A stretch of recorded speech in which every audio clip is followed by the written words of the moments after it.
If you're looking for some under the cabinet type lighting or lighting to go under your TV screen like my son decided to do here, then definitely listen up to this review, because these right here really did the job for us. It does come with a really cool remote, so you have all kinds of different features. You can change the color, you can make them go to music, you can speed up like the transitions, you can slow it down, you can flash them, you can blink them, whatever you want to do. But they're really fun. They were very easy to install. I did not have any problems, and I am not technologically advanced at all. But you can see the different colors that we're doing.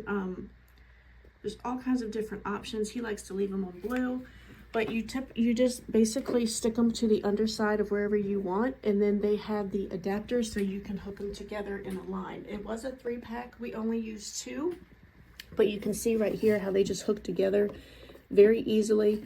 We only used 2, like I said, so I just kind of taped up this one because we didn't use it. But overall, we love them. It's very nice to leave them on at night, so kind of like a night light for our son.